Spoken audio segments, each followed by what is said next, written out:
बिस्मिल्लाहिर्रहमानिर्रहीम। अस्सलाम वालेकुम वरहमतुल्लाहि वबरकातुहू। दोस्तों, जब हम माशरे की तमीर व तरक्की की बात करते हैं कि कैसे मुल्क को आगे लेके जाया जा सकता है, तो हमारे ज़हन में ख्याल आता है कि बड़े बड़े प्रोजेक्ट होंगे, बहुत ज़्यादा पैसा दरकार है, इसी से हम आगे जा सकते हैं। लेकिन हकीकतन ऐसा नहीं है। छोटी छोटी चीज़ें, छोटे छोटे मामलात, हमारा जिस चीज़ को हम मामूली समझते हैं, इससे माशरे पर गहरा असर पड़ता है।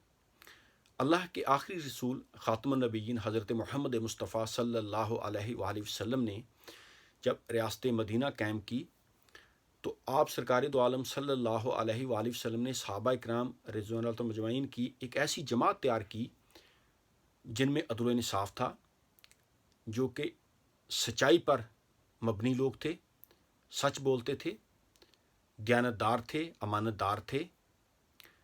हजूर अकरम सल्लल्लाहु अलैहि वसल्लम उनका ख़ुद किरदार ये था कि आप सरकार के बदतरीन दुश्मन जो थे, वो भी आपको सादक और अमीन कहते थे।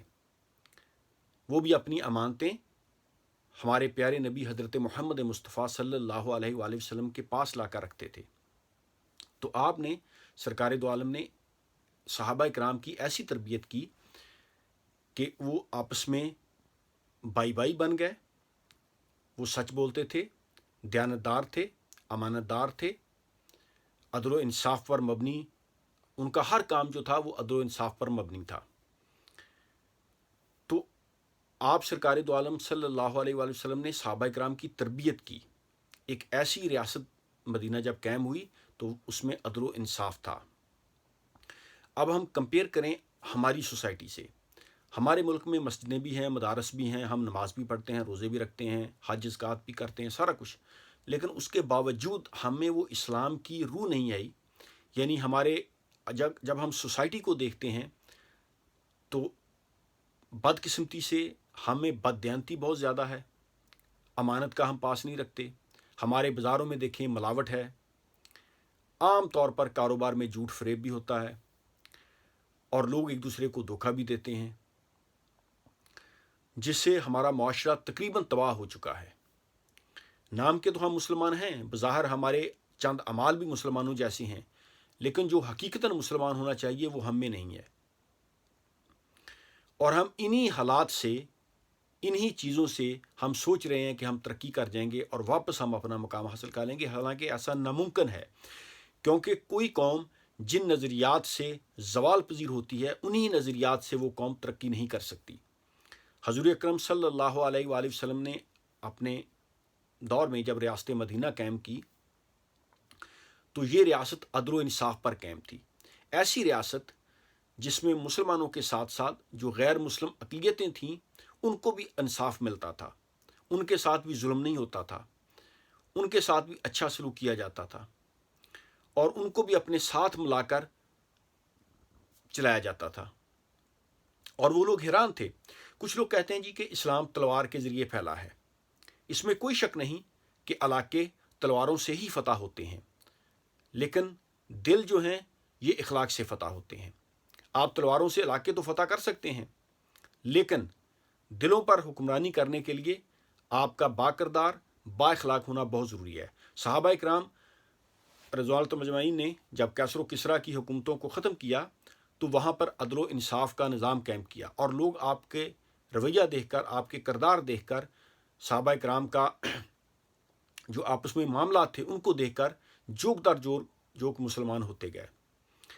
तो हमारे माशरे में अगर हम पाकिस्तान की बात करें तो बददयानती आम है, कारोबार में लोग एक दूसरे को धोखा देते हैं, मिलावट आम है। हमारे मामलात को देखें, हर अदारों में करप्ट अनासर मौजूद हैं। हमारी अदलिया को देखें, अदालतों में इंसाफ नहीं मिलता। अच्छा, इंसाफ जो हम एक गलत फहमी है वो ये है कि हम सिर्फ अदालतों में ही इंसाफ तलाश करते हैं। हालांकि इंसाफ का कॉन्सेप्ट ये है कि इंसाफ हर जगह पर होना चाहिए। अगर एक घर का कोई फ़र्द है, घर का सरबराह है, उसको चाहिए कि वो अपने बच्चों में इंसाफ करे। अगर आप किसी फैक्ट्री, किसी दुकान, किसी कारखाने के मालिक हैं, आप अपने स्टाफ के साथ इंसाफ करें। अगर आप ज़िम्मेदार हैं, आपके अंडर लोग काम कर रहे हैं, आप उनमें इंसाफ करें। अगर आप जॉइंट सिस्टम में रह रहे हैं, जॉइंट फैमिली सिस्टम में रह रहे हैं, چند بھائی اکٹھے رہ رہے ہیں تو وہ آپس میں اتفاق کریں، آپس میں انصاف سے چلیں۔ تو بہرحال انصاف عدالتوں میں نہیں ہے، ہمارے سوسائٹی کو آپ دیکھیں، ہمیں ضرورت ہے واپس ہم اسلام کے مطابق آئیں۔ یعنی چھوٹے چھوٹے معاملات ہیں، آپ دیکھیں، سب سے پہلے تو اپنا اخلاق درست کریں، بڑوں کے ساتھ آپ محبت سے شفقت سے پیش آئیں، بچوں سے پیار کریں، معاشرے میں اخلاق عام ہو، ایمانت دار بنیں، سچ بولیں، جھوٹ سے بچیں۔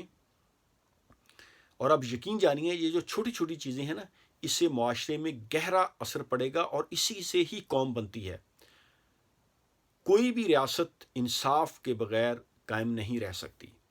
یعنی جو کسی بھی ریاست کی فاؤنڈیشن ہوتی ہے نا، وہ عدل و انصاف پر ہوتی ہے۔ انصاف کے بغیر کوئی ملک چل ہی نہیں سکتا، آگے جا ہی نہیں سکتا۔ انصاف کے بغیر تو ملک میں جنگل جیسا قانون ہوتا ہے، یعنی جو پاورفل ہے، طاقتور ہے، وہی سروائیو کرے گا، جو غریب ہے وہ بیچارہ پس جائے گا۔ حالانکہ یہ اسلام میں ایسا نہیں ہے۔ حضور اکرم صلی اللہ علیہ وآلہ وسلم نے جب ریاست مدینہ قائم کی تو وہ عدل و انصاف پر تھی۔ مسلمانوں کے ساتھ ساتھ جو وہاں پر غیر مسلم اقلیتیں تھیں ان کے ساتھ بھی اچھا سلوک ہوتا تھا، ان کو بھی انصاف ملتا تھا۔ مثالیں بری پڑی ہیں، اگر آپ اسلامی تاریخ اٹھا کر دیکھیں تو ہمارے معاشرے میں ہمیں پھر سے وہ مقام حاصل کرنے کے لیے ضروری ہے کہ ہم بیسک چیزوں سے شروع کریں۔ یعنی معاشرے میں ہم اخلاقیات کو اپنائیں، عدل و انصاف ہو، معاشرے سے بددیانتی کا خاتمہ ہو، ملاوٹ جو کہ کھانے پینے والی چیزوں میں اور ہر چیز میں ملاوٹ ہو رہی ہے یہ ختم ہونی چاہیے۔ لوگوں کا رویہ ایک دوسرے سے اچھا ہو، کیونکہ مومن مومن کا بھائی ہے، آپس میں معاملات اچھے ہونے چاہیے۔ اور یہ جو چھوٹی چھوٹی چیزیں ہیں، چھوٹے چھوٹے معاملات ہیں، انہی سے ہی ہم آگے جا سکتے ہیں۔ کوئی ضروری نہیں ہے کہ ہمارے پاس بہت زیادہ فنڈ ہو یا ہم بڑے بڑے پروجیکٹ لگا کر ترقی کریں۔ ان چھوٹی چھوٹی بیسک چیزوں سے معاشرے پر گہرا اثر پڑے گا اور اسی سے ہمارا ملک جو ہے یہ آگے جائے گا۔ Thank you very much. اللہ حافظ۔